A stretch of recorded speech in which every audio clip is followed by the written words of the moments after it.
Om Namo Bhagavate Vasudevaya. Om Namo Bhagavate Vasudevaya. Om Namo Bhagavate Vasudevaya.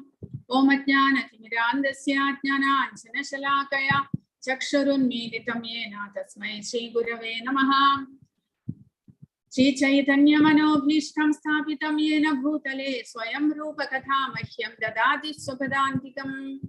Vandeham Shri Guru Shri Yutapada Kamalam Shri Gurun Vaishnavamsha Shri Rupam Sagrajatam Sahagana Raghunathanvitam Tam Sajivam Sadvaitam Savadhutam Parijana Sahitam Krishna Chaitanya Devam Shri Radha Krishna Padan Sahagana Lalita Shri Vishakhanvitamsha. Namo Om Vishnu Padaya Krishna Preshtaya Bhutale Srimate Bhakti Vedanta Swami Nitinamine Namaste Saraswate Deve Gauravani Pracharine Nirvishesha Shunyavadi Paschatya Deshatarine Jaya Shri Krishna Chaitanya Prabhu Nityananda Shri Advaita Gadadhara Shri Vasadi Gaura Bhakta Vrinda Hare Krishna Krishna Krishna Hare Hare Hare Rama Rama Rama Hare Hare. Hare Krishna in Adhyayam 17 Jai Shri Radha Govinda. ഹർഷോന്മത്തമായ പ്രേമം എന്നാണ് ഇതിന്റെ heading വരുന്നത്. അപ്പോൾ കഴിഞ്ഞ അധ്യായത്തിൽ 16ാമത്തെ അധ്യായത്തിൽ രാഗാനുഗ ഭക്തി എങ്ങനെ നമ്മൾ ഡെവലപ്പ് ചെയ്യുന്നു, നമ്മുടെ ഭക്തിയുത സേവനങ്ങൾ ചെയ്ത് എങ്ങനെ രാഗാനുഗ ഭക്തിയിലേക്ക്, അതായത് സ്പോണ്ടേനിയസ് ആയിട്ടുള്ള നമുക്ക് അശുദ്ധ ഭക്തിയിലേക്ക് നമുക്ക് കടക്കാൻ സാധിക്കുമെന്ന് പറയുകയുണ്ടായി. സ്പോണ്ടേനിയസ് എന്ന് പറയുമ്പോൾ തൽക്കാലമായിട്ട് തന്നെ, പെട്ടെന്ന് തന്നെ, അതായത് നിയാമക തത്വങ്ങളൊന്നും പാലിക്കാതെ, സാധനാ ഭക്തികളൊന്നും ചെയ്യാതെ തന്നെ നമ്മുടെ ഉള്ളിൽ സ്പോണ്ടേനിയസ് ആയിട്ട് ഭഗവാനോടുള്ള പ്രേമഭക്തി എങ്ങനെ വളരുന്നു. അത് 2 വിധത്തിൽ. ഒന്ന് കാമാനുഗമായിട്ട് ഭഗവാനോടുള്ള പ്രീതിപൂർവകമായിട്ട്, അതായത് ഗോപികമാരും ഭഗവാന്റെ ഭാര്യമാരെയും പോലെ കാമാനുഗമായിട്ടുള്ള സേവനത്തോട് അഭിലാഷത്തോടു കൂടിയുള്ള ഭക്തി. അതുകൂടാതെ ബന്ധുത്വം, ഭഗവാന്റെ അച്ഛനായിട്ട്, അമ്മയായിട്ട്, സുഹൃത്തുക്കളായിട്ട്, സഹോദരങ്ങളായിട്ടെല്ലാം ഭഗവാനെ സേവിക്കണം എന്നുള്ള ആഗ്രഹത്തോടു കൂടി എങ്ങനെ നമുക്ക് ഭക്തി വളർത്തിയെടുക്കാം. അപ്പോൾ രാഗാത്മിക ഭക്തി എന്ന് പറയുമ്പോൾ ഓൾറെഡി ഭക്തന്മാരായിട്ടുള്ളവരാണവർ. നന്ദഗോപർ, യശോദ, ഗോപികമാർ, ഭഗവാന്റെ പത്നിമാർ, അവരെല്ലാം രാഗാത്മിക ഭക്തിയോടുകൂടി ഉള്ളവരാണ്. അവരെല്ലാം ഓൾറെഡി ഭക്തന്മാരായി കഴിഞ്ഞു, ഭഗവാനെ സേവിച്ചു കൊണ്ടിരിക്കുന്നവരാണ്. അവരുടെ കാലടികളെ പിന്തുടർന്ന് നമുക്കും സാധനാ ഭക്തിയിലൂടെ നമ്മുടെ അനർത്ഥങ്ങളെല്ലാം നീങ്ങിക്കഴിഞ്ഞാൽ നമുക്കും അവരെ പോലെ എങ്ങനെ ഭക്തരാകാം എന്ന വഴിയാണ് രൂപഗോസ്വാമി കഴിഞ്ഞ അധ്യായത്തിൽ പറഞ്ഞു തന്നത്. അവരുടെ കാലടികളെ പിന്തുടർന്ന് ഭഗവാനെ അതേപോലെ സേവിക്കണം എന്നുള്ള തീവ്രമായ ആഗ്രഹം നമ്മുടെ മനസ്സിൽ വളർത്തിക്കൊണ്ടുവരിക. ആ ഭക്തന്മാർ ചെയ്തതുപോലെയുള്ള സേവനങ്ങൾ നമ്മൾ ഒരു ശുദ്ധഭക്തന്റെ നിർദ്ദേശപ്രകാരം നമ്മൾ അനുഷ്ഠിക്കുക. അങ്ങനെയെല്ലാം ചെയ്ത് നമുക്ക് ഭഗവാന്റെ ശുദ്ധഭക്തിയിലേക്ക് ഉയരാൻ സാധിക്കും. ഇനി ഈ അധ്യായത്തിൽ അങ്ങനെ ശുദ്ധഭക്തിയിലേക്ക് ഉയരുന്നതോടുകൂടി നമ്മുടെ ഉള്ളിൽ അനർത്ഥ നിവൃത്തി വരുന്നതോടുകൂടി തന്നെ ജീവാത്മാവ് അവബോധം പരിശുദ്ധമാകുന്നു. നമ്മുടെ മനസ്സിലെ ഭൗതികമായിട്ടുള്ള മാലിന്യങ്ങളാണ് നമ്മുടെ അവബോധത്തെ അല്ലെങ്കിൽ കോൺഷ്യസ്നെസ്സിനെ മലിനമാക്കുന്നത്. ശരീരബോധത്തിലേക്ക് നമ്മുടെ അവബോധം മാറിപ്പോകുന്നു. ഇപ്പോൾ നമ്മൾ വിചാരിക്കുന്നത് നമ്മൾ ജീവാത്മാവ് എന്നല്ല, നമ്മൾ ഈ ശരീരമാണ് എന്നാണ്. അതായത് നമ്മുടെ ബോധം ആ ബോധതലത്തിലാണ്, ശരീരമാണ് എന്നുള്ള ബോധത്തിലാണ് നമ്മളിപ്പോൾ നിൽക്കുന്നത്. പക്ഷേ ഭഗവാന്റെ ഭക്തിയുത സേവനങ്ങൾ ചെയ്ത് അനർത്ഥങ്ങളെല്ലാം നീങ്ങിക്കഴിഞ്ഞാൽ നമ്മുടെ ബോധം പരിശുദ്ധമാകുന്നു. അപ്പോൾ നമ്മൾ ഈ ശരീരമല്ല, ഞാൻ ഭഗവത് അംശമായ ആത്മാവാണ് എന്നുള്ള അവബോധത്തിലേക്ക് നമ്മൾ മാറുന്നു. ആ അവസ്ഥയിൽ ഭക്തിയുത സേവനത്തിലൂടെ നമ്മൾ ഭഗവാന്റെ ഭാവം എന്നുള്ള അവസ്ഥയിലേക്ക് നീങ്ങുന്നു. ആ ഭാവത്തിന് മുൻപ് രൂപഗോസ്വാമി പറഞ്ഞിട്ടുണ്ട്, ഭക്തിയിലേക്ക് ഉയരുന്ന ഘട്ടങ്ങൾ. ആദൗ ശ്രദ്ധ, പിന്നീട് എന്താണ്, എല്ലാവരും പഠിച്ചതല്ലേ? ആദൗ ശ്രദ്ധ, പിന്നീട് ഹരേ കൃഷ്ണ ഹരേ കൃഷ്ണ. ആരാണ് പറയുക?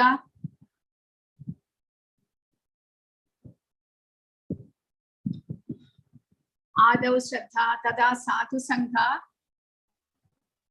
പിന്നീട്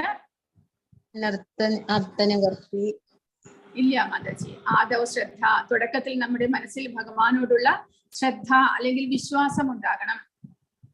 ഭഗവാനെ സേവിക്കുന്നതാണ് നമ്മുടെ ഏറ്റവും ഉന്നതമായിട്ടുള്ള ലക്ഷ്യം എന്നുള്ള, അല്ലെങ്കിൽ നമ്മളെ പരിപൂർണതയിലേക്ക് നയിക്കുന്നത് എന്നുള്ള വിശ്വാസം. ആദൗ ശ്രദ്ധ തഥാ സാധു സംഘ. അങ്ങനെ ഭഗവാനെ സേവിക്കണമെന്നുള്ള ആഗ്രഹം വരുമ്പോൾ എങ്ങനെ സേവിക്കണം, ഏതെല്ലാം വിധത്തിൽ ഭഗവാനെ സേവിക്കണം എന്നറിയാനായിട്ട് നമ്മൾ ഭഗവാന്റെ ഭക്തന്മാരുമായിട്ട് സത്സംഗം ചെയ്യുന്നു. സാധു സംഘ.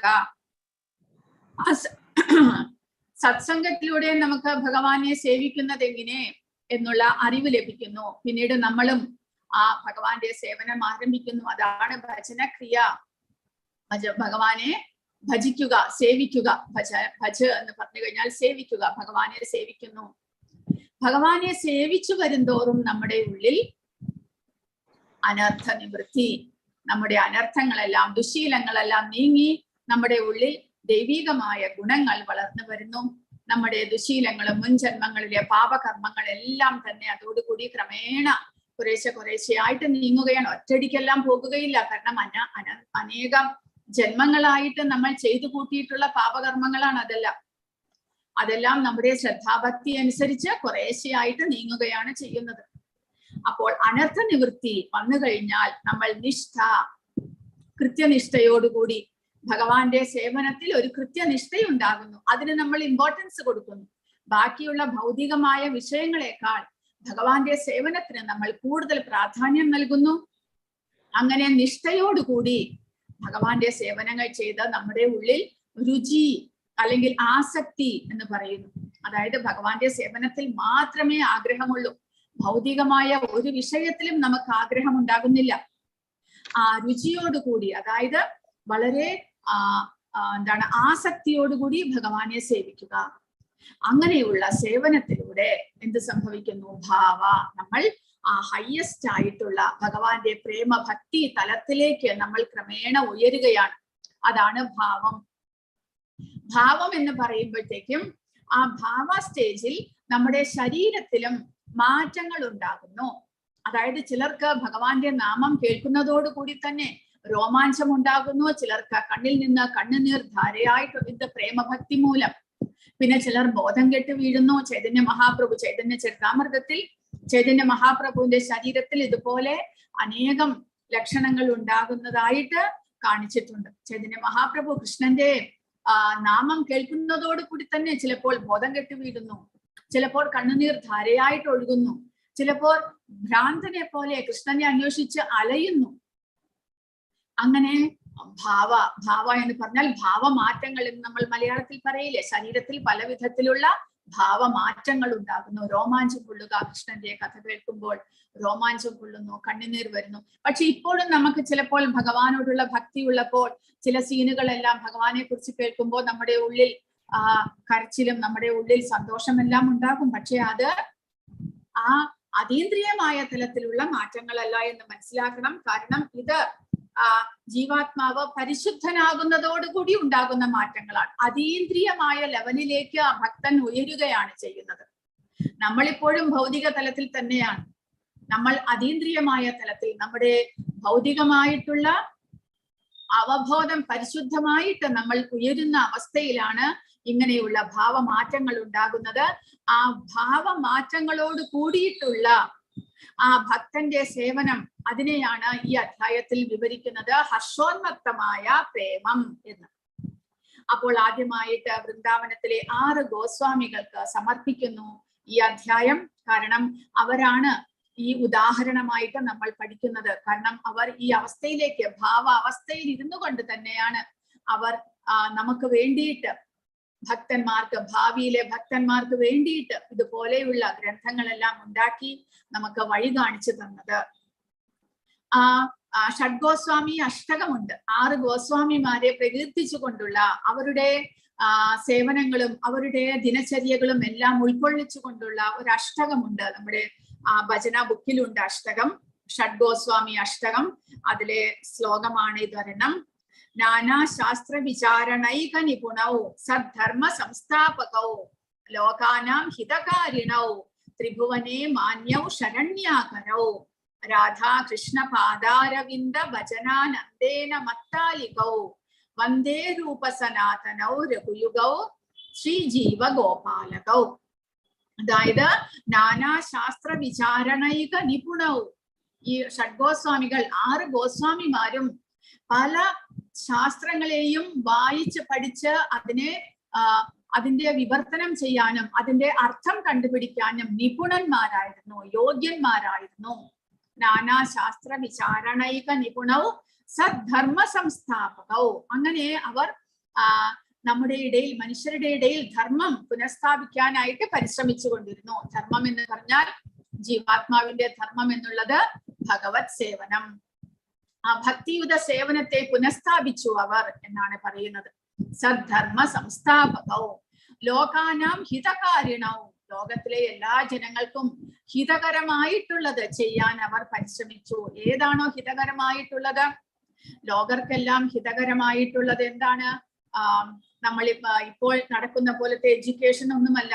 അവർ മനസ്സിലാക്കിയത് ലോകർക്കെല്ലാം ഹിതമായിട്ടുള്ളത് ജീവാത്മാവിന്റെ യഥാർത്ഥ സ്വരൂപ സ്ഥിതിയിലേക്ക് ആ ജീവാത്മാവിനെ ഉയർത്തുക, നമ്മൾ ഈ ശരീരമല്ല എന്നുള്ള അറിവ് എല്ലാവരിലേക്കും എത്തിക്കുക, ആ ജീവാത്മാവിന്റെ ധർമ്മത്തിലേക്ക്, ഭഗവാന്റെ സേവനത്തിലേക്ക് ഓരോ മനുഷ്യരെയും ഉയർത്തുക. അതിനു വേണ്ടിയിട്ട് അവർ പരിശ്രമിച്ചിരുന്നു. ലോകാനാം ഹിതകാരിണൗ ത്രിഭുവനെ മാന്യവും ശരണ്യാകരവും. ത്രിഭുവനെ, 3 ലോകങ്ങളും അവരെ വാഴ്ത്തുന്നവരാണ്. അങ്ങനെയുള്ള ഭക്തന്മാരായിരുന്നു അവർ. രാധാകൃഷ്ണ പാദാരവിന്ദ ഭജനാനന്ദേന മത്താലികൗ. അവർ സദാസമയവും രാധാകൃഷ്ണന്റെ പാദാരവിന്ദങ്ങളിൽ ഭജന സേവനങ്ങൾ ചെയ്തുകൊണ്ടിരുന്ന, അതിൽ ഉന്മത്തരാകുന്നവരായിരുന്നു. അങ്ങനെയുള്ള വന്ദേ രൂപ ഗോസ്വാമി സനാതനവും, രൂപ ഗോസ്വാമിയും സനാതന ഗോസ്വാമിയും രഘുയുഗവും, 2 രഘുനാഥദാസ ഗോസ്വാമി, രഘുനാഥ ഭട്ട ഗോസ്വാമി, 2 രഘു എന്ന് പേരുള്ള ഗോസ്വാമിമാർ. പിന്നീട് ജീവ ഗോസ്വാമി, ഗോപാല ഭട്ട ഗോസ്വാമി. അങ്ങനെയുള്ള 6 ഗോസ്വാമിമാർക്ക് പ്രണാമം അർപ്പിച്ചുകൊണ്ടാണ് ഇന്നത്തെ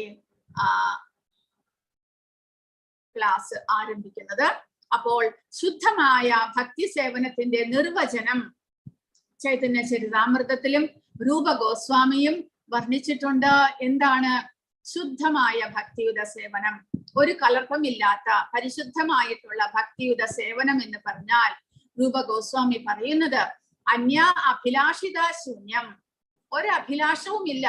ഭഗവാനെ നമ്മൾ സേവിക്കുന്നത് മനസ്സിൽ എന്തെങ്കിലും ആഗ്രഹം വെച്ചുകൊണ്ടല്ല, പിന്നെയോ ഇത് നമ്മുടെ ധർമ്മമാണ്, ഇത് നമ്മുടെ കർത്തവ്യമാണ് എന്നുള്ള ആ ഒരു ചിന്തയോടുകൂടി ഭഗവാനെ സേവിക്കുക. അന്യ അഭിലാഷിത ശൂന്യം, വേറെ ഭൗതികമായിട്ടുള്ള ഒരു അഭിലാഷവും ഇല്ലാതെ. ജ്ഞാന കർമാദി അനാവൃതം, ജ്ഞാനമിശ്രഭക്തി കർമ്മമിശ്രഭക്തി ഇല്ല.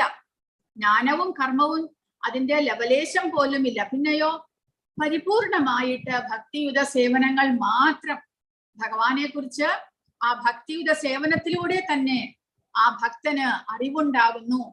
അതായത് ആ കർമ്മഭക്തി എന്ന് പറയുമ്പോൾ നിഷ്കാമനായിട്ട് കർമ്മം ചെയ്ത് പരിശുദ്ധനായിട്ട് ഭക്തിയുത സേവനത്തിലേക്ക് ഇറങ്ങുക. ജ്ഞാനം എന്ന് പറഞ്ഞാൽ ആദ്യം ഭഗവാനെ കുറിച്ച് അറിഞ്ഞ് മനസ്സിലാക്കി പിന്നീട് ക്രമേണ ഭക്തനാകുക. ഇവിടെ അങ്ങനെയല്ല, നേരിട്ട് ആദ്യമേ തന്നെ പ്രാരംഭത്തിലെ ഭഗവാന്റെ ഭക്തിയുത സേവനം എങ്ങനെ, ഇതെന്റെ കർമ്മമാണ്, ഇതെന്റെ ധർമ്മമാണ് എന്ന് മനസ്സിലാക്കിക്കൊണ്ട് ജ്ഞാനകർമ്മങ്ങളുടെ ആ ഒരു ജ്ഞാനകർമ്മത്തിന്റെ ഒന്നും തന്നെ ലേപനമില്ലാത്തതായിട്ടുള്ള ഭക്തി ആനുകൂല്യേന, പക്ഷെ അത് അനുകൂലമായിരിക്കണം.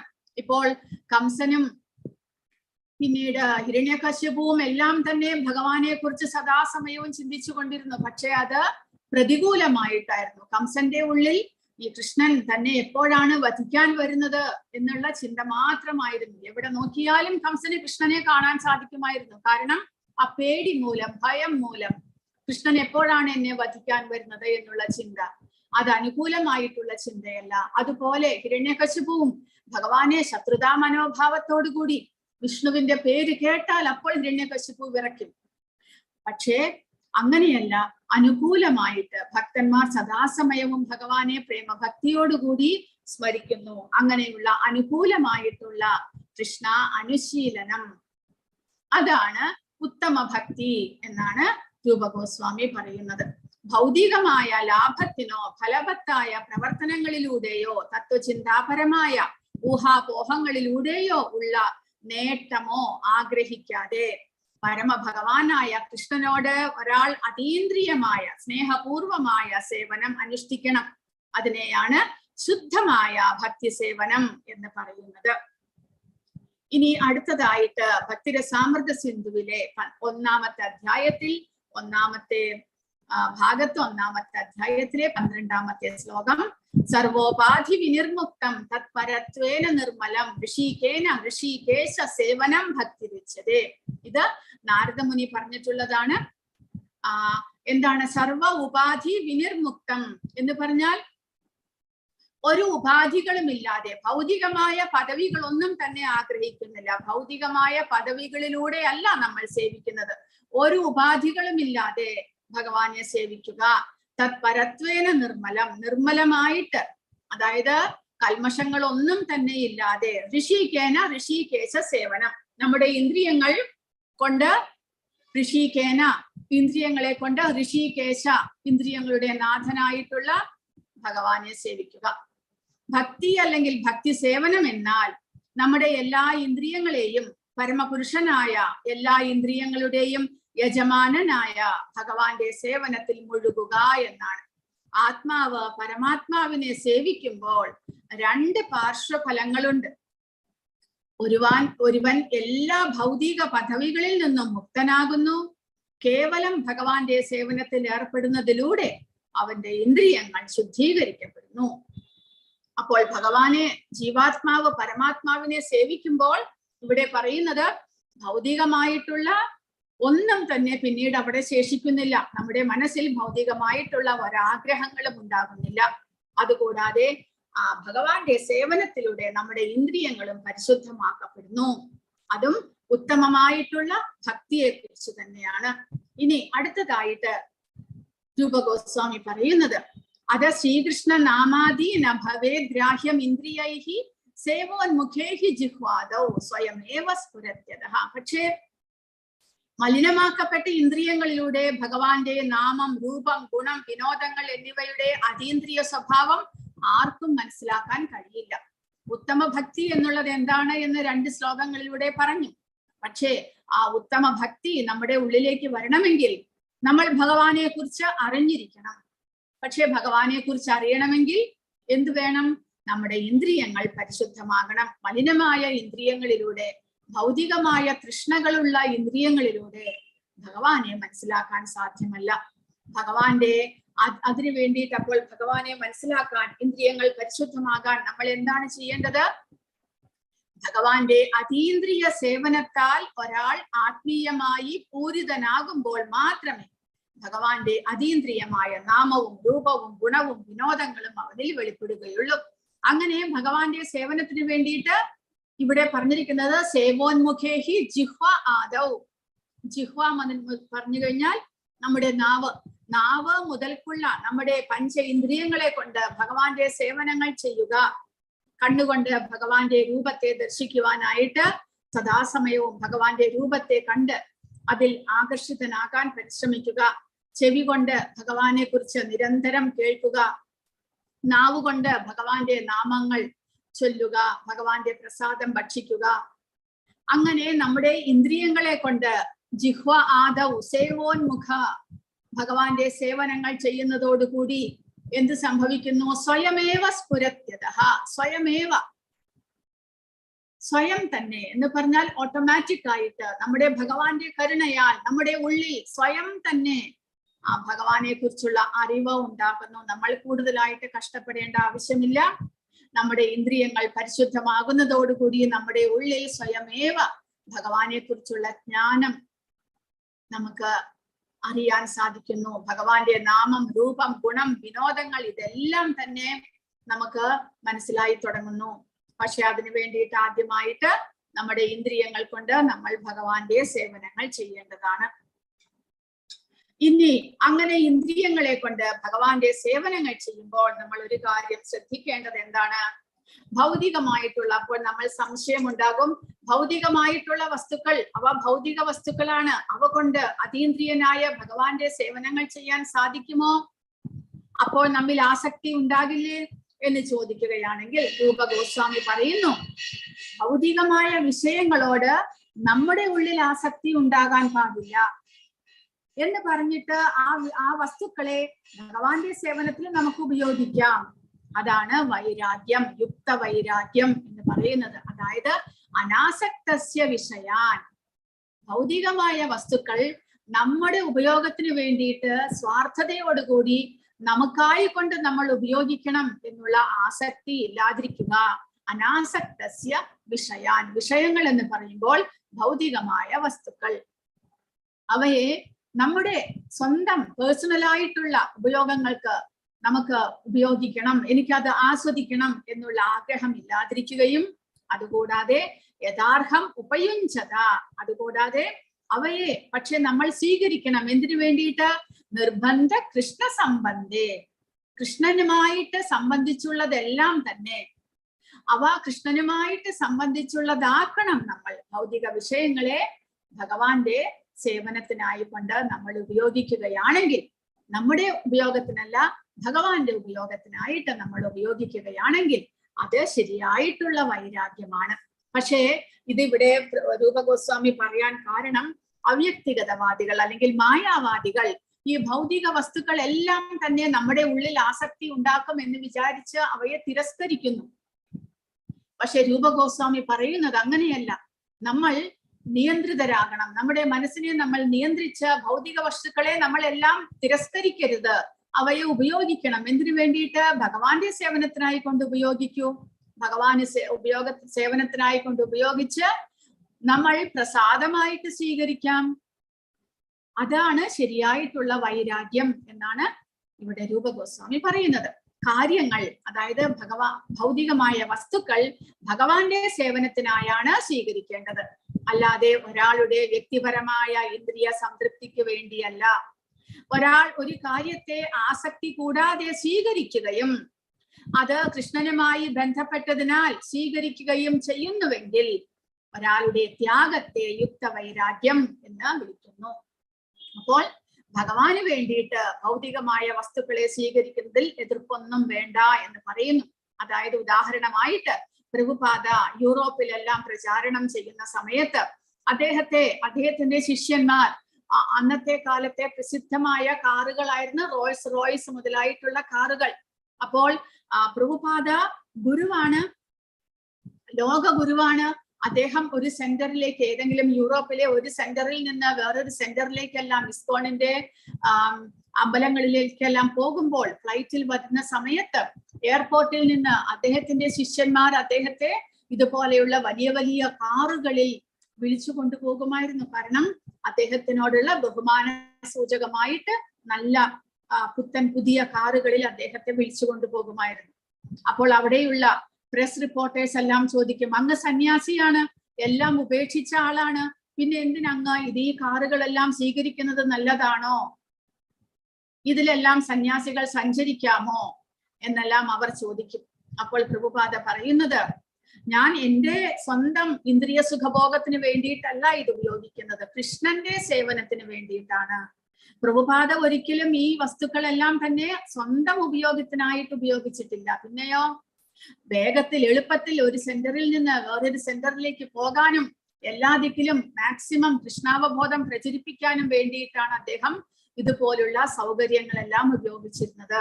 അപ്പോൾ മായാവാദികൾ പറയും, ഇലക്ട്രോണിക്സ് ഐറ്റംസ് എല്ലാം നമ്മുടെ ഇന്ദ്രിയങ്ങളെ താറുമാറാക്കുന്നു, മലിനപ്പെടുത്തുന്നു, അതൊന്നും ഉപയോഗിക്കരുത്. പക്ഷെ പ്രഭുപാദ മാക്സിമം ആ സമയത്ത് ഡെവലപ്പായിട്ടുള്ള എല്ലാ ഇലക്ട്രോണിക് ഉപയോഗങ്ങളും ഉപയോഗിച്ചിരുന്നു. കാരണം എത്രമാത്രം വേഗത്തിൽ കൃഷ്ണാവബോധം എല്ലാ ദിക്കിലും ജനങ്ങളിലേക്ക് എത്തിക്കുവാനായിട്ട് അദ്ദേഹം പരിശ്രമിക്കുകയായിരുന്നു.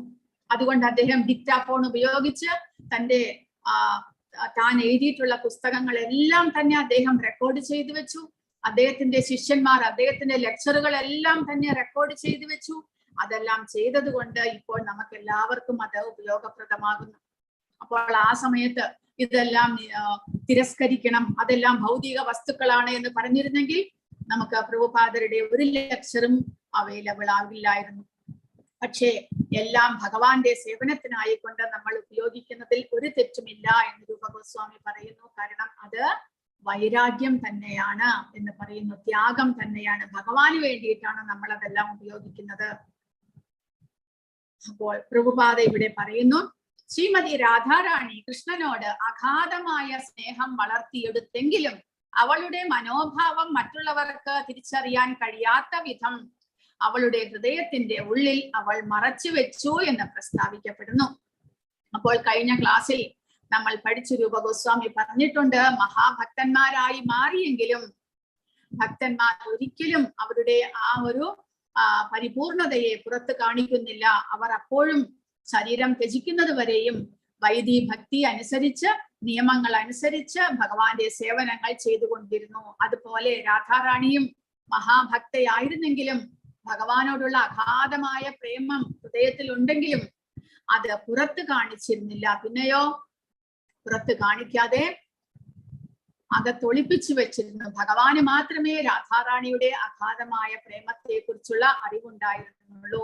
അങ്ങനെയാണ് പരിശുദ്ധരായിട്ടുള്ള ഭക്തന്മാർ എന്ന് പറയുന്നു. പുറമേ കാണുമ്പോൾ ഭക്തന്മാരെ കണ്ടു കഴിഞ്ഞാൽ ആർക്കും തന്നെ ഇദ്ദേഹം ഒരു ശുദ്ധ ഭക്തനാണ് എന്ന് അറിയുമായിരുന്നില്ല. കാരണം അറിയുന്നില്ല സാധാരണ മനുഷ്യരെ പോലെയുള്ള പെരുമാറ്റം. പക്ഷേ ഉള്ളിന്റെ ഉള്ളിൽ, അവരുടെ ഉള്ളിൽ ഭൗതികമായ ഒന്നിലും ആസക്തിയോ വികാരമോ ഒന്നും ഉണ്ടാകുന്നില്ല. പൂർണ്ണമായിട്ടും ഭഗവാൻ അർപ്പിതമായിട്ടുള്ള ജീവിതമായിരിക്കും. ഇവിടെ ഭാഗവതത്തിലെ ഒരു ശ്ലോകം പറയുന്നു, അഹോ ഭഗീയം സ്തനകാളകൂടം ജിഘാംസയ ഭയായദാപ്യസാധ്വി ലോഭേ ഗതിം ധാത്ര്യചിതാം തതോന്യം കം വാദയാലും ശരണം വ്രജേമ. ഈ ശ്ലോകത്തില് ഉദ്ധവൻ വിതുരനോട് സംസാരിക്കുകയാണ്. കൃഷ്ണനെ അല്ലാതെ ആരെയാണ് ഞാൻ ആരാധിക്കേണ്ടത്?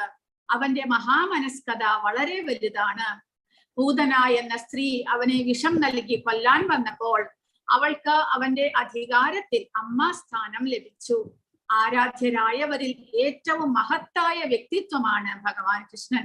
ഇതിലും വലിയ ആരെയാണ് എന്റെ ആരാധ്യനായ ഭഗവാനായി എനിക്ക് ലഭിക്കുക?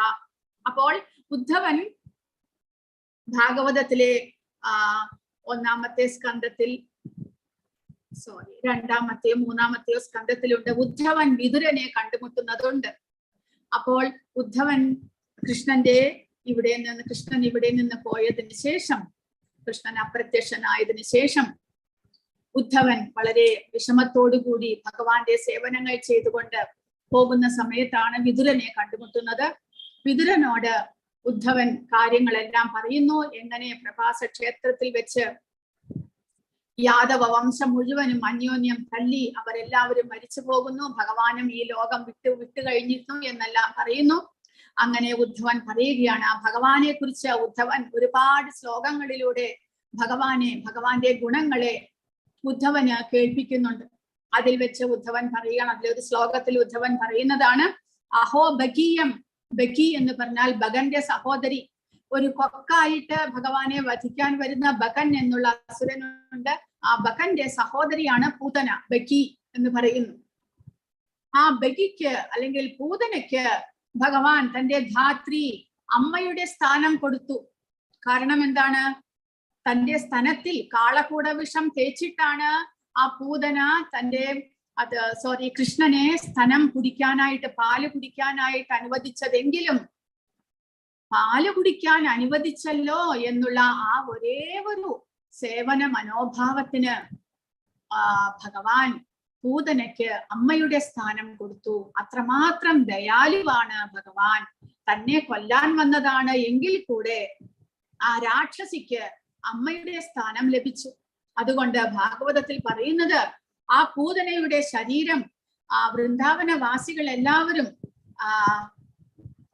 ഇതിൽ വെച്ചപ്പോൾ അത് കത്തിച്ചു കളഞ്ഞപ്പോൾ സംസ്കാരം ചെയ്തപ്പോൾ ആ പ്രദേശം മുഴുവനും സുഗന്ധം അതിന്റെ സുഗന്ധമായിരുന്നു അത്ര അവിടെ മുഴുവനും. കാരണം ആ ശരീരം മുഴുവനും പരിശുദ്ധമായി കഴിഞ്ഞിരുന്നു. കാരണം ഭഗവാനെ മടിയിൽ വെച്ച് ഭഗവാന് തന്റെ സ്ഥലം കൊടുക്കുകയുണ്ടായി പൂതന. അതുമൂലം ആ ഭഗവാന്റെ സ്പർശമേറ്റു. ഭഗവാൻ അനുഗ്രഹിച്ചത് മൂലം ആ രാക്ഷസിയുടെ ശരീരം കൂടെ പരിശുദ്ധമായി. അങ്ങനെ ആ സ്ഥലം മുഴുവനും ഒരു വലിയ നല്ല സുഗന്ധമായിരുന്നു പരന്നിരുന്നത്. കാരണം പൂതനയുടെ ശരീരം ചാമ്പലാകുന്ന സമയത്ത്. അത്രമാത്രം ദയാലുവാണ് കൃഷ്ണൻ എന്ന് പറയുന്നു.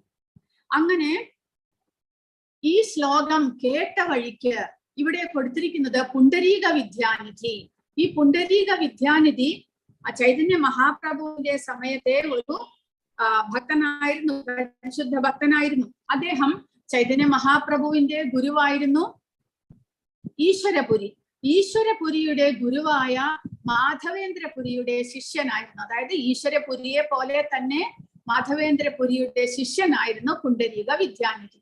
അദ്ദേഹം വളരെ പരിശുദ്ധനായിട്ടുള്ള ഭക്തനായിരുന്നു. പക്ഷെ പുറമേ കാണുമ്പോൾ, ഈ പുണ്ടരീക വിദ്യാനിധിയെ പുറമേ കാണുമ്പോൾ അദ്ദേഹം വലിയ ഒരു ജന്മിയുടെ മകനായിരുന്നു. അപ്പോൾ അദ്ദേഹത്തിന്റെ പെരുമാറ്റവും പുറമേ കാണുമ്പോഴൊന്നും അദ്ദേഹം ഭക്തനാണ് എന്ന് ആരും അറിഞ്ഞിരുന്നില്ല.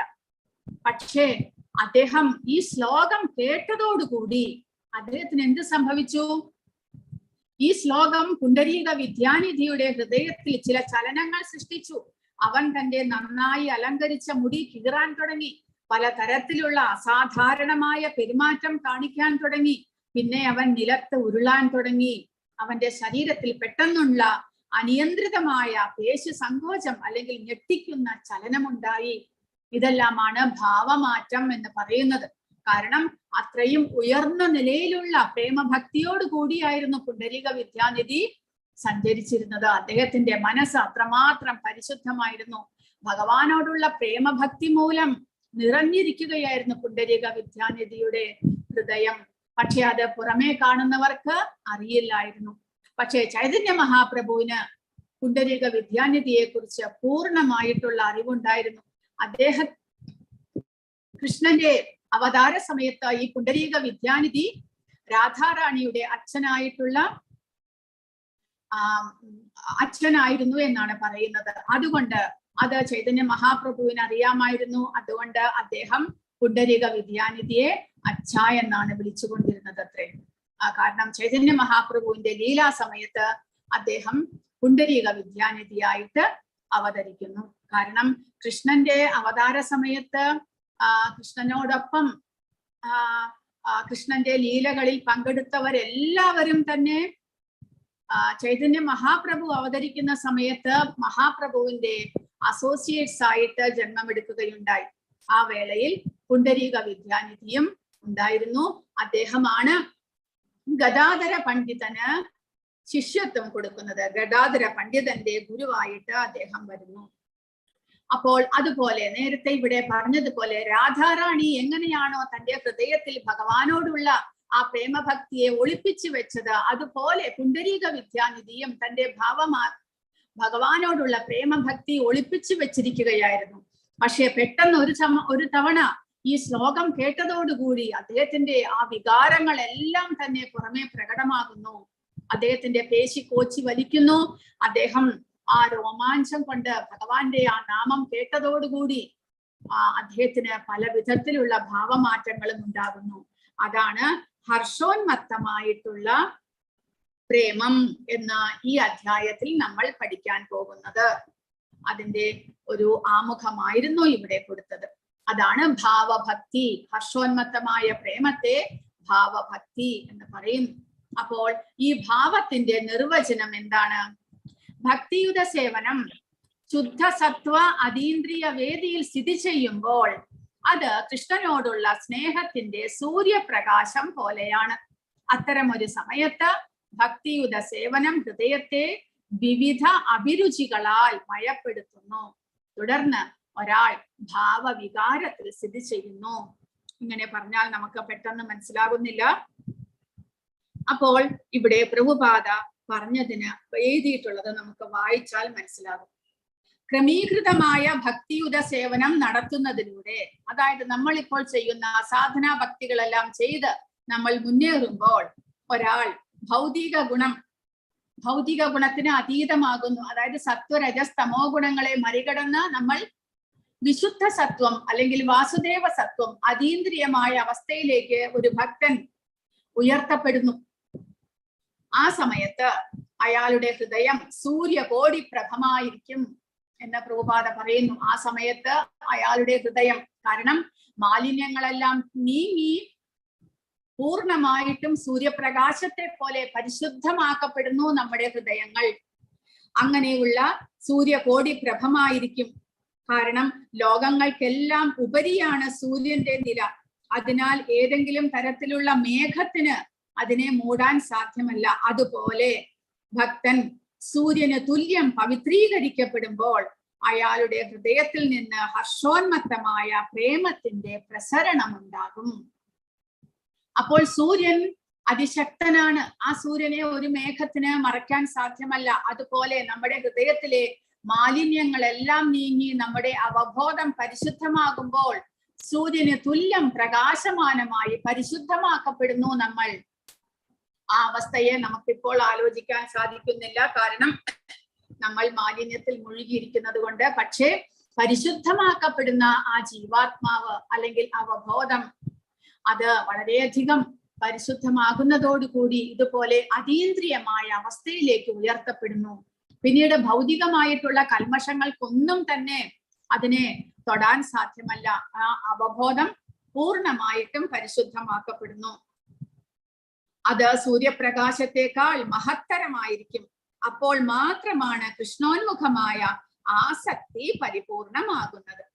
അപ്പോൾ കൃഷ്ണോന്മുഖമായ ആസക്തി, ഭഗവാനോട് ഒരു പ്രത്യേക തരത്തിൽ നമുക്ക് ഭഗവാനെ സേവിക്കാനുള്ള ആഗ്രഹം അല്ലെങ്കിൽ ഭഗവാനോടുള്ള പ്രേമം, അതെല്ലാം ആ സമയത്ത് ആ ജീവാത്മാവിന് വെളിവാകുന്നു.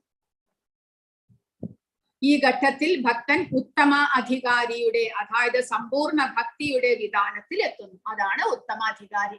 ഉത്തമ മധ്യമ അധികാരികളെ കുറിച്ച് നേരത്തെ പഠിച്ചിട്ടുണ്ട്. ഉത്തമാധികാരി എന്നുള്ള ആ സ്ഥാനത്തേക്ക്, അതായത് പരിശുദ്ധ ഭക്തന്റെ ലെവലിലേക്ക് ആ ഭക്തൻ ഉയർത്തപ്പെടുന്നു. ഈ ഭക്തന് ഭൗതികമായ പ്രീതി വാത്സല്യത്തിന്റെ വിക്ഷോഭങ്ങൾ ഒന്നുമില്ല. രാധയെയും കൃഷ്ണനെയും സേവിക്കുക എന്നതിൽ കവിഞ്ഞ് മറ്റൊരു താല്പര്യവും ആ ഭക്തനില്ല. അതാണ് ശുദ്ധ ഭക്തിയുത സേവനം. ആ ശുദ്ധ ഭക്തിയുത സേവനത്തിന്റെ അതീന്ദ്രിയമായ അവസ്ഥയിലേക്ക് ഒരാൾ ഉയർത്തപ്പെടുമ്പോൾ അയാളിൽ കാണപ്പെടുന്ന ഭാവവ്യത്യാസങ്ങളെയാണ് ഈ ഭാവം എന്ന് നമ്മൾ ഇവിടെ പറയുന്നത്. അത് ഭൗതികമായിട്ടുള്ള ഭാവവ്യത്യാസങ്ങളല്ല, അതീന്ദ്രിയമായിട്ട്. കാരണം കരച്ചിലും രോമാഞ്ചമുണ്ടാകലും എല്ലാം തന്നെ നമുക്ക് ഇപ്പോഴുമുണ്ട്.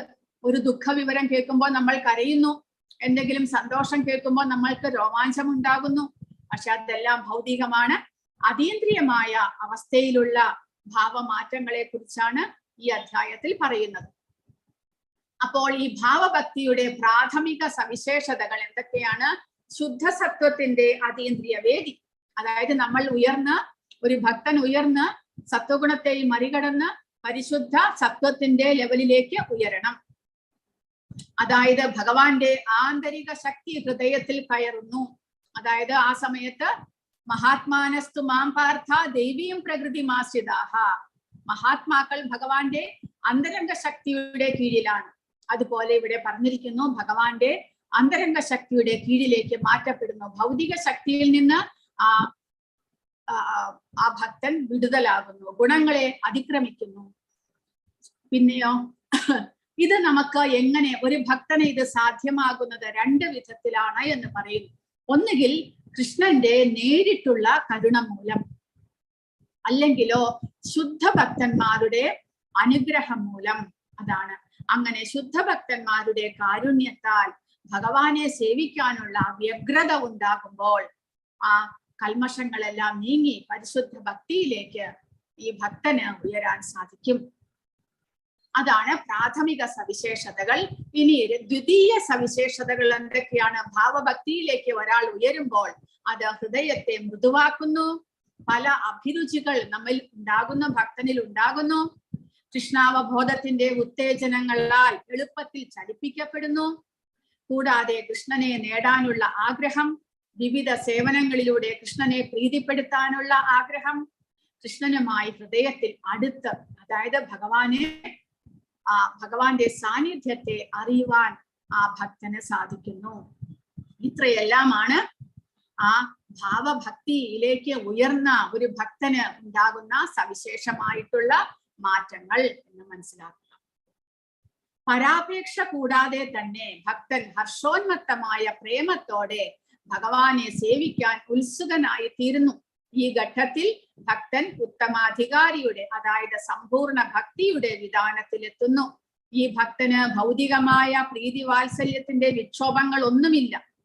രാധയെയും കൃഷ്ണനെയും സേവിക്കുക എന്നതിൽ കവിഞ്ഞ മറ്റൊരു താല്പര്യവും അയാൾക്കില്ല. അപ്പോ നമുക്ക് പ്രഭുപാദരെ ഉദാഹരണമായിട്ടെടുക്കാം. പ്രഭുപാദർ ഇതുപോലെ ഭഗവാന്റെ സേവനങ്ങൾ ചെയ്യുക, ഭഗവാന്റെ നാമം എല്ലാ ദിക്കിലും പരത്തുക എന്നത് മാത്രമായിരുന്നു പ്രഭുപാദർക്ക് ഉണ്ടായിരുന്ന ഒരേ ഒരു ആഗ്രഹം. സദാസമയവും ഭഗവാനെ കുറിച്ച് സംസാരിക്കുകയും ഭഗവാന്റെ സേവനങ്ങളിൽ ഏർപ്പെടുകയും ഭഗവത്ഗീത, ഭാഗവതം ട്രാൻസ്ലേഷൻ ചെയ്ത് അത് ബുക്ക് പ്രിന്റ് ചെയ്ത് എത്രയും വേഗം എന്ന് അദ്ദേഹം പറയുമായിരുന്നു. കാരണം എത്ര കുറഞ്ഞ സമയത്ത് മാക്സിമം ഭഗവാന്റെ കൃഷ്ണാവബോധം പ്രചരിപ്പിക്കാനുള്ള ആ ഒരു വ്യഗ്രത അദ്ദേഹത്തിന്റെ ഉള്ളിലുണ്ടായിരുന്നു. അതുപോലെ ഇവിടെ നാമാചാര്യ ഹരിദാസ് ഠാക്കൂറിനെയാണ് ചൈതന്യ മഹാപ്രഭു എടുത്തിരിക്കുന്നത്. അദ്ദേഹവും അതുപോലെ നാമാചാര്യ സദാസമയവും ഭഗവാന്റെ നാമസങ്കീർത്തനങ്ങൾ ചെയ്തുകൊണ്ട് ഭഗവാന്റെ സേവനത്തിൽ മുഴുകിയിരുന്ന ഭക്തൻ. അങ്ങനെ പരിശുദ്ധ ഭക്തന്മാരെല്ലാവരും അവർക്ക് ഭഗവാനെ സേവിക്കുക എന്നതിൽ കവിഞ്ഞ് വേറെ ഒരു ചിന്തയില്ല എന്ന്. പിന്നീട് അർജുനനെ കാണിച്ചിരിക്കുന്നു ഇവിടെ, രാധാറാണി. ഇവരെല്ലാവരും ഭഗവാന്റെ പരിശുദ്ധ ഭക്തന്മാർക്ക് ഉദാഹരണമാണ്. അതുപോലെ ഈ 5 ഭാവങ്ങളിൽ ഭഗവാനെ സേവിക്കുന്ന ശാന്ത, ദാസ്യ, സാഖ്യ, വാത്സല്യ, മാധുര്യ, ആ വികാരങ്ങളോടുകൂടി ഭഗവാനെ സേവിക്കുന്നവരും അത് ഉദാഹരണം ഇവിടെ കൊടുത്തിരിക്കുന്നു. ഒന്നാമത്തേത് ഭീഷ്മാചാര്യർ ശാന്തഭാവത്തിന് ഉദാഹരണമാണ്. അദ്ദേഹം ഭഗവാനോടുള്ള ആ ഭക്തി അദ്ദേഹത്തിന് സുഹൃദ്ഭാവമൊന്നും ആയിരുന്നില്ല. പിന്നെയോ ശാന്തഭാവത്തിൽ നിഷ്കാമനായിട്ട് ഭഗവാൻ എന്ന് അദ്ദേഹത്തിന് അറിയാമായിരുന്നു. കൃഷ്ണനാണ്, ഭഗവാൻ വിഷ്ണുവാണ്, നാരായണനാണ് എന്ന് അറിയാമായിരുന്നു. പക്ഷേ വികാരങ്ങളൊന്നുമില്ലാതെ ശാന്തഭാവത്തിൽ അദ്ദേഹം സേവിച്ചു. അദ്ദേഹത്തിന്റെ സേവനത്തെ ഭഗവാൻ അംഗീകരിക്കുകയും ചെയ്തു.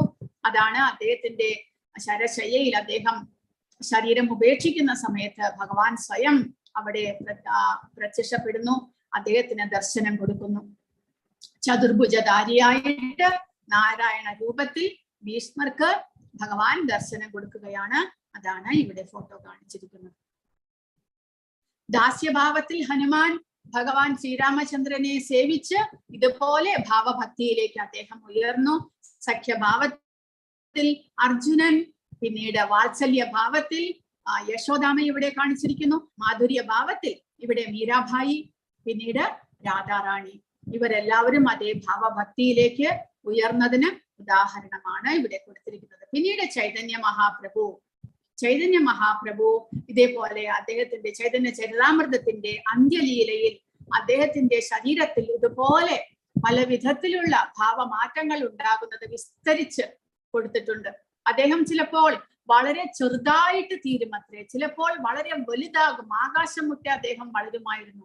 അദ്ദേഹത്തിന്റെ എല്ലുകളെല്ലാം ലൂസായിട്ട് ശരീരം പല പല വിഭാഗങ്ങളായിട്ട് മാറുന്നത് പോലെ എല്ലെല്ലാം ലൂസായിട്ട് പോകുമെന്ന് അങ്ങനെയെല്ലാം ചൈതന്യ ചരിതാമൃതത്തിൽ കൊടുത്തിട്ടുണ്ട്. ആ ഭാവമാറ്റം ഭഗവാനോടുള്ള ആ പ്രേമഭക്തി മൂലം അദ്ദേഹം ആ ഒരു അവസ്ഥയിലേക്ക് ഉയരുകയാണ്.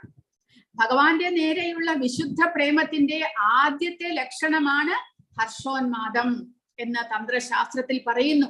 ആ ഘട്ടത്തിൽ കരയുകയും വിറകൊള്ളുകയും എല്ലാം ചെയ്യും ഒരാൾ.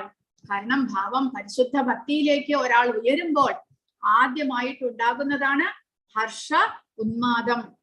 അതായത് വളരെയധികം സന്തോഷവും വളരെയധികം ദുഃഖവും, രോമാഞ്ചം കൊള്ളുക, കരയുക, ഇതെല്ലാം തന്നെ ഭാവമാറ്റങ്ങളായിട്ട് ശരീരത്തിൽ കാണപ്പെടുന്നു. വല്ലാണ്ട് വിയർക്കുക, കരയുക, രോമാഞ്ചം, പിന്നീട് നിലത്ത് കിടന്ന് ഉരുളുക.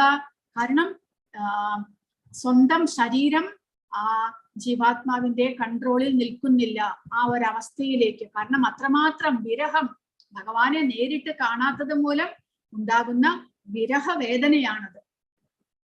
അത്രമാത്രം ഭാവമാറ്റങ്ങൾ ഉണ്ടാകുന്നു. സാധന ഇനി ആരെല്ലാം ഈ ഭാവമാറ്റത്തിലൂടെ ഭാഗവതത്തിന്റെ ഉദാഹരണമായിട്ട് പറയുന്നു, ആരെല്ലാം ഈ വഴിയിലേക്ക് എത്തിയിട്ടുണ്ട്? ആദ്യമായിട്ട് ഇവിടെ ആരാണ്? ധ്രുവ മഹാരാജാവിനെ കാണിച്ചിരിക്കുന്നു. ധ്രുവ മഹാരാജാവ് നാരദ മഹർഷിയുടെ അനുഗ്രഹം മൂലം, അതാണ് ഇവിടെ പറയുന്നത്. രണ്ട് വിധത്തിലും നമുക്ക് ഭക്തന്മാർക്ക് ഈ ഭാവതലത്തിലേക്ക് ഉയരാൻ സാധിക്കും, പരിശുദ്ധ ഭക്തിയിലേക്ക് ഉയരാൻ സാധിക്കും. ഒന്ന് ശുദ്ധ ഭക്തന്മാരുടെ സത്സംഗം മൂലം, അനുഗ്രഹം മൂലം. രണ്ടാമത് ഭഗവാന്റെ നേരിട്ടുള്ള കരുണ മൂലം. അപ്പോൾ ധ്രുവ മഹാരാജാവ് ഭഗവാന്റെ ദർശനം ലഭിക്കാൻ കാരണം നാരദ മഹർഷിയായിരുന്നു. അദ്ദേഹം ഭാഗവതത്തിൽ 4-ാമത്തെ സ്കന്ധത്തിൽ ധ്രുവ ചരിതത്തിൽ പറയുന്നുണ്ട് എങ്ങനെ ധ്രുവ മഹാരാജാവിനെ അനുഗ്രഹിച്ച് അദ്ദേഹത്തോട് എങ്ങനെ 5 വയസ്സുള്ള കുട്ടിയായിരുന്നു ധ്രുവൻ. എങ്കിലും നാരദ മഹർഷിയുടെ നിർദ്ദേശപ്രകാരം അദ്ദേഹം മധുവനത്തിൽ, വൃന്ദാവനത്തിലെ മധുവനം എന്നുള്ള മധുവനത്തിൽ പോകുന്നു. അവിടെ ദിവസവും 3 തവണ കുളിക്കാനാണ് നാരദ മഹർഷി പറഞ്ഞിട്ടുള്ളത്. 3 തവണ യമുനയിൽ കുളിച്ച് ഭഗവാന്റെ സേവനങ്ങൾ ചെയ്ത് ഭഗവാന്റെ മണ്ണുകൊണ്ട് ഭഗവാന്റെ വിഗ്രഹം ഉണ്ടാക്കി അതിനെ ദിവസവും പൂജിക്കുക. അങ്ങനെ 6 മാസം കൊണ്ട് അദ്ദേഹത്തിന് ഭഗവാന്റെ ദർശനം ലഭിക്കുന്നു. ആ ധ്രുവ മഹാരാജാവ് പിന്നീട് ഇവിടെ നാരദ മഹർഷിയുടെ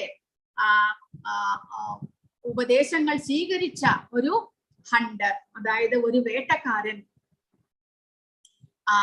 ആ വേട്ടക്കാരനും ഇതുപോലെ തന്നെ ഭാവഭക്തിയിലേക്ക് ഉയരാൻ സാധിച്ചത് അത് ഈ ഭക്തിരസാമൃത സിന്ധുവിൽ തന്നെയുണ്ട്.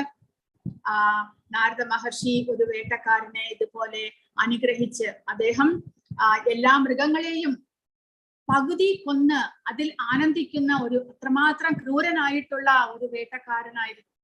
നാരദ മഹർഷി ഒരു ദിവസം കണ്ടപ്പോൾ അദ്ദേഹം വേദന കൊണ്ട് വളരെയധികം വിഷമിച്ചു. നീ എന്തൊക്കെയാണ് ഈ കാണിച്ചു വെക്കുന്നത്? എന്തുമാത്രം പാപമാണ് കൂട്ടിവെക്കുന്നത്? അപ്പോൾ നാരദ മഹർഷിയുടെ സാന്നിധ്യം തന്നെ ആ വേട്ടക്കാരന്റെ ഉള്ളിൽ മാറ്റങ്ങൾ ഉണ്ടാക്കുന്നു. അദ്ദേഹം നാരദ മഹർഷിയുടെ ശിഷ്യനാകുന്നു. എങ്ങനെ ഭക്തിയുടെ സേവനങ്ങൾ ചെയ്യണം, നാമജപം എല്ലാം അദ്ദേഹത്തിൽ നിന്ന് ആ ശിഷ്യത്വം സ്വീകരിച്ച് അദ്ദേഹം അത് കൈക്കൊണ്ട് അടുത്ത തവണ നാരദ മഹർഷി വരുമ്പോൾ ഈ ഇദ്ദേഹത്തിൽ ഉണ്ടാകുന്ന മാറ്റങ്ങൾ, നാരദ മഹർഷിയുടെ ഒപ്പം അദ്ദേഹത്തിന്റെ സുഹൃത്തായിട്ടുള്ള വേറൊരു ഭക്തനും കൂടി ഉണ്ടാകുന്നു, പർവ്വതമുനി. പർവ്വതമുനി കാണുന്നു ഈ ഭക്തൻ എത്രമാത്രം പരിശുദ്ധ ഭക്തനായിട്ട് മാറിയിരിക്കുന്നു. അത് കണ്ടിട്ട് പർവ്വതമുനി തന്നെ വളരെയധികം ആശ്ചര്യപ്പെട്ടു. അങ്ങയുടെ ഭക്തോത്തമനായിട്ടുള്ള അങ്ങയുടെ അനുഗ്രഹമാണ് ഈ വേട്ടക്കാരനെ ഇത്രമാത്രം മാറ്റിയത് എന്ന് പർവ്വതമുനി തന്നെ സമ്മതിക്കുന്നു. അപ്പോൾ ഇനി ഇവിടെ കൊടുത്തിരിക്കുന്നത് ഈ ഭാവഭക്തി സാധനാ ഭക്തിയിൽ നിന്ന് എങ്ങനെയാണ് വ്യത്യാസപ്പെട്ടിരിക്കുന്നത്? സാധന പ്രവർത്തനപരമാണ്, എന്നാൽ ഭാവം കാര്യക്ഷമവും. സാധനാഭക്തി നമ്മൾ പ്രാക്ടീസ് ചെയ്യുന്നു, നമ്മൾ പരിശീലിക്കുന്നു. സാധനാഭക്തി ഭഗവാന്റെ നാമജപം ചെയ്ത് ഭഗവാനെ കുറിച്ച് നിരന്തരം കേട്ടുകൊണ്ട് ഭഗവാന് പ്രസാദം നിവേദ്യം അർപ്പിച്ച് അങ്ങനെ പല വിധത്തിലും നമ്മൾ പ്രവർത്തിക്കുന്നു, കർമ്മങ്ങൾ ചെയ്യുന്നു, ഭഗവാന്റെ സേവനങ്ങൾ ചെയ്യുന്നു. എന്നാൽ മറ്റേത് ആ പരിശീലനം ചെയ്തതിന്റെ റിസൾട്ടായിട്ട്, കാര്യക്ഷമമായിട്ട് അതിന്റെ റിസൾട്ടായിട്ടാണ് ഈ ഭാവഭക്തി പുറമെ പ്രകടമാകുന്നത്. ഭാവത്തിന്റെ സ്വഭാവം എന്താണ്? മനസ്സുമായി ഒന്നായി തോന്നുന്ന തരത്തിൽ നമ്മുടെ ബോധത്തിൽ വ്യാപിക്കുന്നു. എങ്ങനെയാണോ തീയിൽ ഒരു ഇരുമ്പ് തീയിൽ വെച്ച് കഴിഞ്ഞാൽ അത് പഴുത്ത് പഴുത്ത് പഴുത്ത് പിന്നീട് ഇരുമ്പിന്റെ സ്വഭാവം മാറി തീയിന്റെ സ്വഭാവമായിട്ട് അത് മാറുന്നു. കാരണം പിന്നീട് അത്രമാത്രം പഴുത്ത ഒരു ഇരുമ്പിനെ നമ്മൾ തൊട്ട് കഴിഞ്ഞാൽ തീയിൽ കൈവച്ച് പൊള്ളുന്നത് പോലെയുള്ള അവസ്ഥ തന്നെ നമുക്കുണ്ടാകുന്നു. അതായത് ഇരുമ്പ് തീയായിട്ട് മാറുന്നു, തീയിന്റെ സ്വഭാവം പിന്നീട് കാണിക്കുന്നു. അതുപോലെ ഭാവഭക്തിയിലേക്ക് ഉയരുന്ന ഭക്തൻ എന്തായിട്ട് മാറുന്നു? പിന്നീട് ശരീരവും മനസ്സും എല്ലാം ഒരേപോലെ ഭഗവാന്റെ ഭക്തിയിൽ മുഴുകുന്നു. ഇപ്പോൾ നമ്മുടെ മനസ്സ് അങ്ങനെയല്ല. മനസ്സ് പല വിധത്തിലേക്കും സഞ്ചരിക്കുന്നു, ബുദ്ധി പല വിധത്തിലേക്കും സഞ്ചരിക്കുന്നു. എന്നാൽ നമ്മൾ നമ്മുടെ ഇന്ദ്രിയങ്ങളെ കൊണ്ട് ഭഗവാന്റെ സേവനങ്ങൾ ചെയ്യിക്കുന്നു. പക്ഷേ ഭാവഭക്തിയിൽ എല്ലാം തന്നെ ഒരുപോലെ ഭഗവാന്റെ സേവനത്തിൽ മുഴുകുന്നു. അങ്ങനെ ഭഗവാനെ പ്രാപിക്കാനുള്ള ആഗ്രഹം, ഭഗവാനെ സ്വയം പ്രാപിച്ച് ആ സമാധി എന്നുള്ള അവസ്ഥയിലേക്ക് എത്തുകയാണ് ചെയ്യുന്നത്. എങ്ങനെയാണ് ഈ ഭാവം കൈവരിക്കുന്നത്? സാധനാ ഭക്തിയിലൂടെ. സാധനാ ഭക്തി, വൈദി സാധനാ ഭക്തിയിൽ നിന്ന് രാഗാനുഗ സാധനാ ഭക്തിയിലേക്ക്, ഇന്നലത്തെ ക്ലാസ്സിൽ പഠിച്ചതുപോലെ രാഗാനുഗ സാധന ഭക്തിയിലേക്ക് കടക്കണം. അപ്പോൾ നമ്മുടെ ഉള്ളിൽ ഈ ഭാവഭക്തിയിലേക്ക് നമുക്ക് ഉയരാൻ സാധിക്കും. അല്ലെങ്കിൽ സവിശേഷ കാരുണ്യം, കൃഷ്ണന്റെ കാരുണ്യം അല്ലെങ്കിൽ കൃഷ്ണ ഭക്തന്മാരുടെ കാരുണ്യം, ഇത് രണ്ടും മൂലവും അങ്ങനെ 3 വിധത്തിൽ. ഒന്നുകിൽ നമ്മൾ ഈ സാധനാ ഭക്തികൾ ചെയ്ത് നമ്മുടെ പ്രാക്ടീസ് മുഴുകുമ്പോൾ, അതായത് പരിപൂർണ ഘട്ടത്തിലേക്ക് എത്തുമ്പോൾ, നമ്മൾ പൂർണ്ണമായിട്ട് പരിശുദ്ധരാകുമ്പോൾ നമുക്ക് ഭാവഭക്തിയിലേക്ക് ഉയരാം. അല്ലെങ്കിൽ കാരുണ്യത്തിലൂടെ, ഭഗവാന്റെ കാരുണ്യം അല്ലെങ്കിൽ ശുദ്ധ ഭക്തന്മാരുടെ കാരുണ്യത്തിലൂടെയും നമ്മുടെ ഹൃദയത്തിൽ മാറ്റങ്ങൾ ഉണ്ടായി പരിശുദ്ധ ഭക്തരായിട്ട് തീരാൻ സാധിക്കും. ഉദാഹരണമായിട്ട് നാരദന്റെ അനുഗ്രഹം മൂലം ഈ ജര എന്നുള്ള വേട്ടക്കാരൻ രണ്ടാമത് വാത്മീകി, രത്നാകരൻ എന്നുള്ള വാത്മീകിയായിട്ട് മാറുന്നത്, പിന്നീട് ധ്രുവ മഹാരാജാവ്, അങ്ങനെ ഒരുപാട് ഭക്തന്റെ അനുഗ്രഹം മൂലം ഭക്തിയിലേക്ക് ഉയർന്ന ഭക്തന്മാർ ഒരുപാടുണ്ട്. അതുപോലെ തന്നെ ഭഗവാൻ കൃഷ്ണന്റെ അനുഗ്രഹത്തിലൂടെയും നമുക്ക് ഭക്തിയിലേക്ക് ഉയരാൻ സാധിക്കും. കൂടാതെ ഇവിടെ കൊടുത്തിരിക്കുന്ന ഫോട്ടോ നാരദ മഹർഷി സജ്ജന സമ്പർക്കം കൊണ്ട് ഹർഷോന്മത്തമായ പ്രേമം വളർത്തിയെടുക്കാൻ സാധിക്കും. നിങ്ങൾ ഭാഗവതത്തിൽ 1-ാമത്തെ സ്കന്ധത്തിൽ എല്ലാവരും പഠിച്ചു കാണും. നാരദ മഹർഷിയുടെ കഥ നാരദൻ വ്യാസ മഹർഷിയോട് പറഞ്ഞിട്ടുണ്ട്. എങ്ങനെയാണ് ചാതുർമാസ്യ കാലത്ത് ഭക്തന്മാർ, ശുദ്ധഭക്തന്മാർ, മഹർഷിമാർ, അവരെ സേവിക്കാനായിട്ട് 5 വയസ്സുള്ള നാരദ മഹർഷിക്ക് ആ ബാലകൻ അവസരം ലഭിക്കുന്നു. അവരുടെ സത്സംഗം കേട്ടും അവരുടെ ഉച്ഛിഷ്ടമായിട്ടുള്ള പ്രസാദം ഭക്ഷിച്ചിട്ടും നാരദനിൽ ഭഗവാനോടുള്ള അതുല്യമായിട്ടുള്ള ഭക്തി, പ്രേമം വളർന്നു വന്നു. ആ കഥയാണ്, ആ ഫോട്ടോയാണ് ഇവിടെ കൊടുത്തിരിക്കുന്നത്. രണ്ടാമത് പ്രഭുപാദ പറഞ്ഞിരിക്കുന്നു, ഭഗവത് സേവനത്തിൽ ഏർപ്പെട്ടിരിക്കുന്ന സാക്ഷാത്കാരം സിദ്ധിച്ച ആളിന്, പ്രഭുപാദരെ എക്സാമ്പിൾ ആയിട്ട് ഇവിടെ കാണാം നമുക്ക്. അതായത് ഇങ്ങനെ സാക്ഷാത്കാരം സിദ്ധിച്ച ഭക്തനിൽ നിന്ന് നമ്മൾ കേൾക്കുകയാണെങ്കിൽ, സിദ്ധിച്ച ആളിന് വാക്കുകളിലൂടെ ശ്രോതാക്കളുടെ ഹൃദയങ്ങളിൽ ആത്മീയ ജീവൻ കുത്തിവെക്കാനുള്ള ശക്തിയുണ്ട്. അത് ഒരേ ഒരു ഉദാഹരണം, പ്രഭുപാദരുടെ ഉദാഹരണം മാത്രം മതി. കാരണം പാശ്ചാത്യ ദേശങ്ങളിൽ പോയിട്ട് ഇദ്ദേഹത്തിന്റെ നാമസങ്കീർത്തനവും ഭാഗവത കഥകളും കൂടാതെ പ്രഭുപാദ പ്രിപ്പയർ ചെയ്തിട്ടുള്ള പ്രസാദവും സേവിച്ചിട്ട് മാത്രമാണ് ആ പാശ്ചാത്യ രാജ്യങ്ങളിലെ ഒന്നും അറിയാത്ത, ഭക്തി എന്നാൽ ഭഗവാൻ എന്നാൽ എന്ത് എന്ന് അറിയാത്ത ആ പാശ്ചാത്യ രാജ്യങ്ങളിലെ യുവാക്കളും യുവതികളും പ്രഭുപാദരുടെ ശിഷ്യന്മാരായത്. ആ ശുദ്ധഭക്തന്റെ വാക്കിന് അത്രമാത്രം ശക്തിയുണ്ട് എന്ന് മനസ്സിലാക്കുക. അതിനാൽ അത്തരം കലർപ്പറ്റ ഭക്തന്മാരുമായി വേണം സമ്പർക്കം പുലർത്താൻ. അങ്ങനെയുള്ള സമ്പർക്കം കൊണ്ടും സേവനം കൊണ്ടും ഒരു പ്രാരംഭ ഭക്തൻ ഭഗവോന്മുഖമായി ആസക്തിയും സ്നേഹവും ഭക്തിയും വളർത്തിയെടുക്കും എന്നത് തീർച്ച. അപ്പോൾ ഇതുപോലെ പ്രഭുപാദരുടെ ബുക്കുകൾ ഇങ്ങനെ ഭഗവാന്റെ ഭക്തിയിലേക്ക് നയിച്ച ഒരുപാട് കഥകൾ പ്രഭുപാദരുടെ ശിഷ്യന്മാർ ഒരുപാട് പറയും. അതായത് ഒരു തവണ പ്രഭുപാദ വിമാനത്തിൽ ഒരു ദിക്കിൽ നിന്ന് വേറൊരു ദിക്കിലേക്ക് പോകുന്ന സമയത്ത് പ്രഭുപാദ വിമാനത്തിൽ ഇരുന്നു കൊണ്ട് അവില് ഉപ്പുമാവ് ശിഷ്യന്മാർ എടുത്തിരുന്നു. പ്രഭുപാദർക്ക് വയറിന് അസുഖമൊന്നും വരണ്ട എന്ന് പറഞ്ഞിട്ട് ഇടയ്ക്ക് കഴിക്കാനായിട്ട് പ്രസാദം, ഭഗവാന്റെ പ്രസാദം എടുത്തിരുന്നു. അദ്ദേഹം അത് കഴിച്ചുകൊണ്ടിരിക്കുകയായിരുന്നു സീറ്റിലിരുന്നിട്ട്. അപ്പോൾ എയർ ഹോസ്റ്റസ്മാർ അങ്ങോട്ടും ഇങ്ങോട്ടും നടക്കുന്ന സമയത്ത് ഒരു എയർ ഹോസ്റ്റസ് പ്രഭുപാദർ ആരാണെന്നോ ശുദ്ധഭക്തനാണ് എന്നോ ഇസ്കോണിന്റെ ഫൗണ്ടർ ആചാര്യ ഒന്നും അറിഞ്ഞുകൂടാ അവർക്ക്. അവരെന്ത് ചെയ്തു? പ്രഭുപാദർ കഴിച്ചുകൊണ്ടിരുന്ന ആ ബൗളിൽ നിന്ന് കുറച്ച് അവിൽ, അവർ അങ്ങോട്ട് പോകുന്ന സമയത്ത് കൈകൊണ്ട് കുറച്ച് അവിലെടുത്ത് അവർ ഭക്ഷിച്ചു. അദ്ദേഹത്തിന്റെ ശിഷ്യന്മാരെല്ലാം ആശ്ചര്യപ്പെട്ടു. കാരണം പ്രഭുപാദർ കഴിച്ചുകൊണ്ടിരുന്ന ബൗളിൽ നിന്ന് അവർ നേരിട്ടെടുത്ത് ഭക്ഷിക്കുകയാണ് ചെയ്തത്. പ്രഭുപാദർ പക്ഷെ ഒന്നും അതിനൊന്നും റിമാർക്കൊന്നും ചെയ്തില്ല. അതങ്ങനെ കഴിഞ്ഞു. കുറച്ചു കാലങ്ങൾ കഴിഞ്ഞപ്പോൾ ഇവർ പോകുന്ന സമയത്ത് എന്ത് ചെയ്തു? അവരുടെ കയ്യിൽ ബാക്ക് ടു ഗോഡ് ഹെഡ് എന്നുള്ള മാസികയുണ്ടായിരുന്നു. അതവർ ആ സീറ്റിൽ ഇട്ടിട്ട് തന്നെ അവർ പോകുകയും ഉണ്ടായി. കുറച്ചു നാളുകൾ കഴിഞ്ഞപ്പോൾ ഈ ശിഷ്യന്മാർ ഒരു ദിവസം പുസ്തകം പ്രചാരണം ചെയ്തുകൊണ്ട്, അതായത് ബുക്ക് ഡിസ്ട്രിബ്യൂഷൻ ചെയ്തുകൊണ്ട് അവർ ഓരോരോ ദിക്കിലേക്കും ഇങ്ങനെ സഞ്ചരിക്കും. ഓരോ വില്ലേജുകളും ടൗണുകളുമായിട്ട് ഇങ്ങനെ സഞ്ചരിക്കുന്ന സമയത്ത് അവർ ഒരു ഏകാന്തമായിട്ടുള്ള സ്ഥലത്തുള്ള ഒരു വീട്ടിലെത്തുന്നു. അവർ ആ വീട്ടിന്റെ കോളിംഗ് ബെൽ അമർത്തുന്നു. അവിടെ നിന്ന് അപ്പോൾ ആ വാതിൽ തുറന്ന് ഒരു സ്ത്രീ പുറത്തേക്ക് വരുന്നു. അപ്പോൾ ഇസ്കോൺ ഡിവോട്ടീസിനെ കണ്ടപ്പോൾ അവരെല്ലാവരും അവരെ സ്വീകരിച്ച് അകത്തിരുത്തി. അകത്ത് കയറിയപ്പോഴാണ് ഇവർ മനസ്സിലാക്കുന്നത് പ്രഭുപാദരുടെ ഫോട്ടോ, പ്രഭുപാദരുടെ പുസ്തകങ്ങൾ, DT എല്ലാം ഉണ്ട് അവിടെ. അപ്പോൾ നിങ്ങൾ ഡിവോട്ടി ആണോ എന്നെല്ലാം ചോദിച്ചപ്പോൾ അവരിങ്ങനെ കാര്യങ്ങൾ പറയുന്നു. അപ്പോഴാണ് അവർക്ക് മനസ്സിലായത്, ഓർമ്മ വന്നു.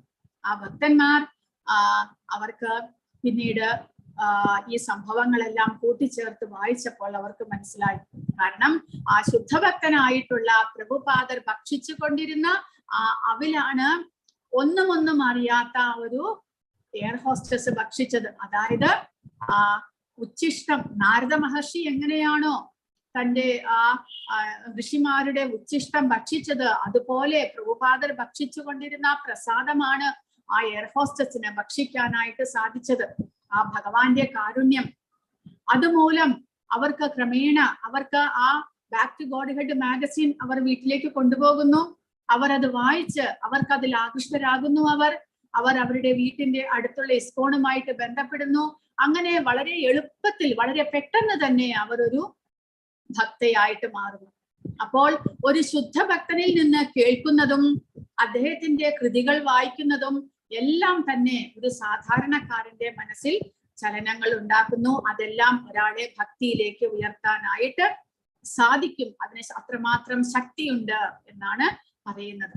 ഇനി എങ്ങനെയാണ് ഭാവം കൈവരിക്കുന്ന? സാധനാഭക്തിയിലൂടെ വൈദിക സാധനാഭക്തി, രാഗാനുഗ സാധനാഭക്തി, അതുകൂടാതെ സവിശേഷ കാരുണ്യം, കൃഷ്ണന്റെ കാരുണ്യവും കൃഷ്ണഭക്തന്റെ കാരുണ്യവും. ഉദാഹരണത്തിന് നാരദമുനിയുടെ കഥ നമ്മൾ പറഞ്ഞു.